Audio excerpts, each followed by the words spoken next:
Hello everyone, मैं ज्योति Paramount ई services से hope आप सभी ठीक ठाक होंगे। आज की वीडियो बहुत ज़्यादा खास है उन लोगों के लिए जिनके बायोमेट्रिक्स डिले हो रहे हैं और जिनको पता नहीं लग रहा है कि ओवरऑल एप्लीकेशन में कितना टाइम लग सकता है अभी की टाइमिंग के हिसाब से। तो आज मैं आप लोगों को पोर्टल के हिसाब से प्लस अपनी जो एक गाइडेंस है उसके हिसाब से बताऊंगी कि एक तो आपके बायोमेट्रिक डिले क्यों हो रहे हैं एंड सेकेंडरी अगर आप अभी फाइल लगाते हैं तो आपको क्या प्रोसेसिंग टाइम मिल सकता है इन फ्यूचर में।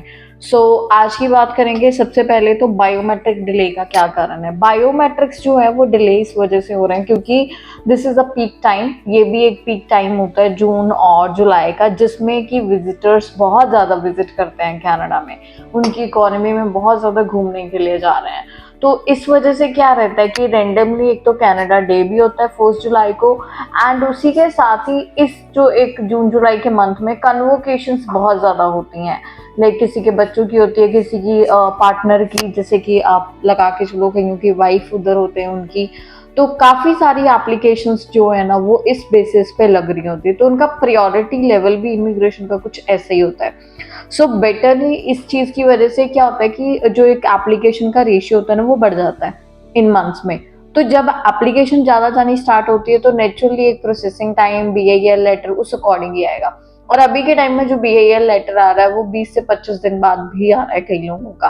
कईयों का तो दूसरे तीसरे दिन आ रहा है, बट कईयों का अभी भी 20-25 दिन बाद आ रहा है। आपको बिल्कुल घबराने की ज़रूरत नहीं है। जब तक बायोमेट्रिक नहीं होंगे एप्लीकेशन कंप्लीट नहीं मानी जाएगी। ठीक है, 20-25 दिन तो वही लग रहे हैं। फिर आइए आज मैं पोर्टल के थ्रू आपको चेक करके बताती हूँ प्रोसेसिंग टाइम क्या चल रहा है। जैसे कि आप लोगों ने मेरी स्क्रीन पे पोर्टल देख लिया है कि पोर्टल में सबसे पहले तो चेक प्रोसेसिंग टाइम, फिर हम कौन सा वीज़ा, टेम्परेरी रेजिडेंस, कौन सा visa, visitor visa outside Canada, applying from India. अगर हम लोग इंडिया से अप्लाई कर रहे हैं तो उसमें जो हमें एक प्रोसेसिंग टाइम है वो क्या मिलेगा। उसका प्रोसेसिंग टाइम 44 डेज का हो चुका है, 44 दिन का हो चुका है। जिसमें कि आपको पता है कि जब तक ये जो टाइम होता है ना वो कैसे कैलकुलेट होता है, वो भी चीज़ मैं आपको थोड़ी सी बता देती हूँ कि it is not the application take to send an application between a visa application center and our office time need you to give the biometric.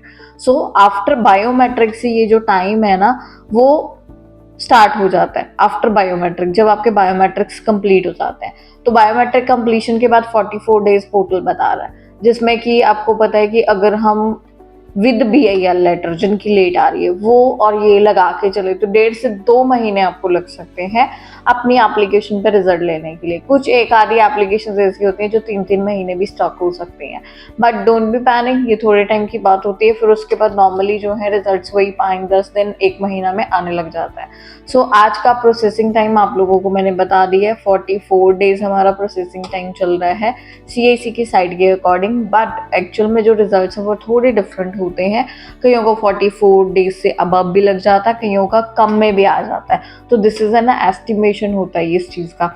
और आप लोगों को बिल्कुल भी घबराने की ज़रूरत नहीं है कि आपकी एप्लीकेशन जो है अगर अभी लगाते हो तो वो कहीं बैकलॉग में चले जाएगी या स्लीपिंग मोड में चले जाएगी, ऐसा नहीं होगा क्योंकि ये थोड़ा डिले करेगा बट कभी भी स्लीपिंग मोड में एप्लीकेशन को नहीं डालेगा। हाँ, अगर आपका रिजल्ट कहीं ना कहीं 3-4-5 महीने से नहीं आ रहा, 5 महीने के बाद तो एटलीस्ट आप वेब फॉर्म रेज का अपना जो एप्लीकेशन है उस पर अपडेशन स्टार्ट कर दो। अपडेशन मतलब आपके कंसल्टेंट को पता होना चाहिए कि वो अपडेशन कैसे जानी है, किस तरीके से जाएगी, प्रॉपर तरीके से एप्लीकेशन पे पर्पस ऑफ ट्रैवल आपका वैलिड होना चाहिए। अगर कोई डॉक्यूमेंट की एक्सपायरी हो चुकी है तो उसको आपने अपग्रेड करवा के जो है वो डालनी है।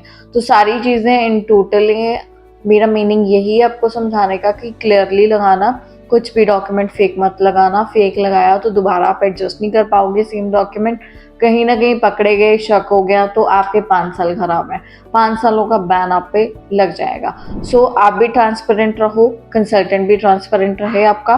कंसल्टेंसी चूज़ करने से पहले ज़रूर एक बार सोचा करो, सर्वे किया करो, मत ऐसे उठा के एप्लीकेशंस लगा दिया करो। क्योंकि लोग आजकल आपको पता है कंसल्टेंट की ना एक ही चीज़ है, ये हमारी प्राइवेसी है, ये हमारी प्राइवेसी है, पोर्टल्स को लेके यही चीज़ बोलते हैं। तो पोर्टल नो डाउट उस पे सिर्फ यही होता है कि अगर वीज़ा आएगा हमें टेस्ट मनी चाहिए होती है एंड कुछ भी उनके ड्यूज़ हैं वो लेने होते हैं, राइट? इस चीज़ की वजह से हम लोग वो प्राइवेसी रखते हैं, but after getting the sticker on their passport हम वो भी हैंड ओवर कर देते हैं उनको। तो आपके लिए बेस्ट चीज़ है कि आप अपना केस अप्लाई करने से पहले ज़रूर कंसल्टेंट को अच्छे से जांच परख लें। सो बाकी आई होप वीडियो काफ़ी इन्फॉर्मेटिव रही होगी, तो इसको भी इन फ्यूचर अपने लोगों के साथ ज़रूर शेयर करिएगा। Thank you.